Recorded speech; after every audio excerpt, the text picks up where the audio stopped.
Ok, iniciamos yéndonos a Mini-Red Pro y hallando las propiedades del aire a una atmósfera de presión y una temperatura de 35 grados Celsius. Hallamos la conductividad térmica, el número de Planck, calor específico, viscosidad dinámica, densidad y también se consideró el número de aire de Planck correspondiente a la temperatura de saturación de 100 grados Celsius y con la misma propiedad de una atmósfera de presión, dio 0.711. Y asimismo, las propiedades del agua saturada correspondientes a la temperatura de saturación de 100 grados Celsius. Ok, iniciamos viendo dónde se va a producir la velocidad máxima para así más adelante poder hallar el número de Reynolds. Primero iniciamos hallando el paso diagonal con los pasos longitudinales y transversales y nos da un resultado de 0.04472 metros.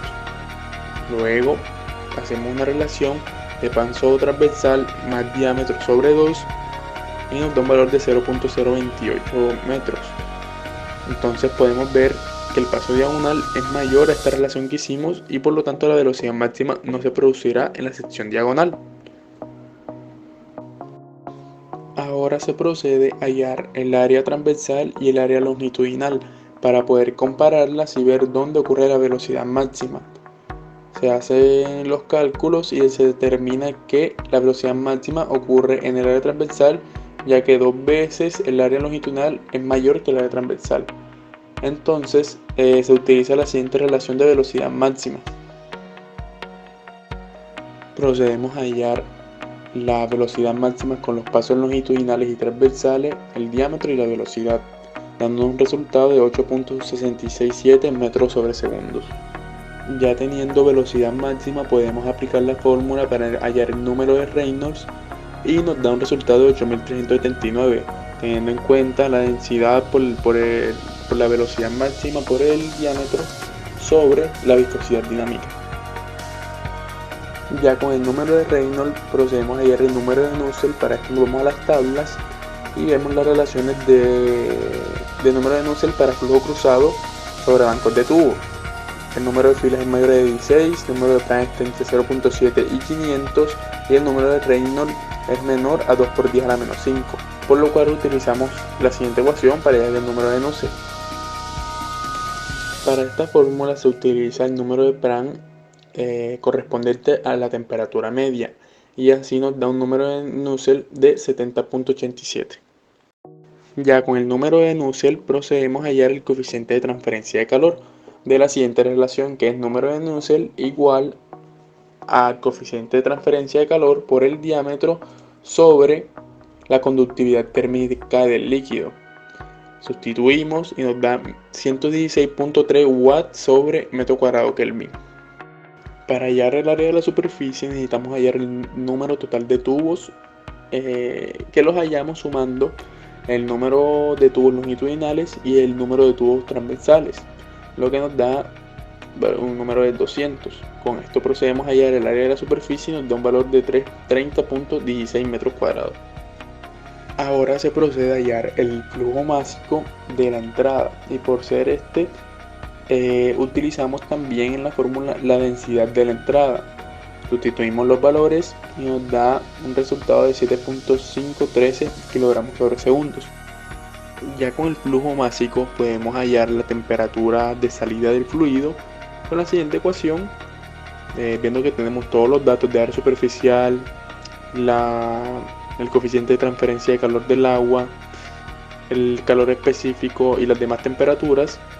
La temperatura de salida es de 49.68 grados Celsius. Ahora procedemos a hallar la temperatura media con la fórmula propuesta, donde Ts es la temperatura de la superficie, Ti es la temperatura de entrada y T es la temperatura de salida del fluido. Sustituimos los valores y nos da un resultado de 64.01 grados Celsius. Con la temperatura media hallada podemos hallar la tasa de transferencia de calor con la siguiente fórmula, donde H es el coeficiente de transferencia de calor, la S es el área de la superficie que ya habíamos hallado anteriormente y la temperatura media, que fue la que hallamos recientemente. Reemplazamos los valores y nos da un resultado de 224.522 kilowatts.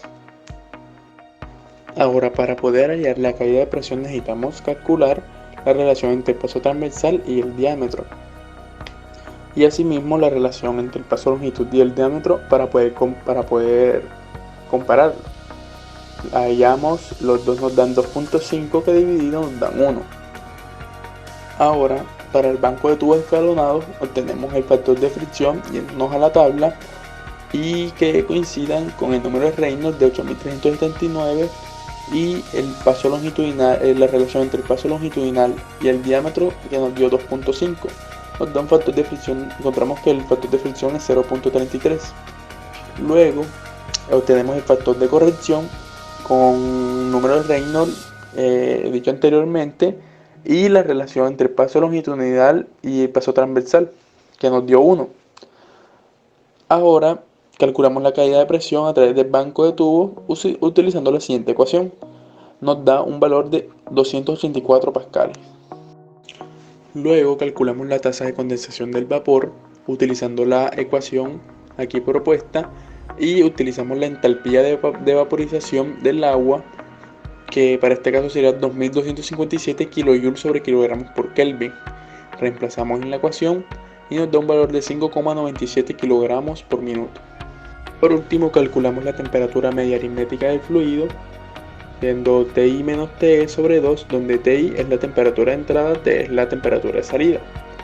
Sustituimos y nos da 34,9, lo que es muy cercano al valor de 35 grados Celsius, entonces la suposición hecha en el ejercicio está correcta.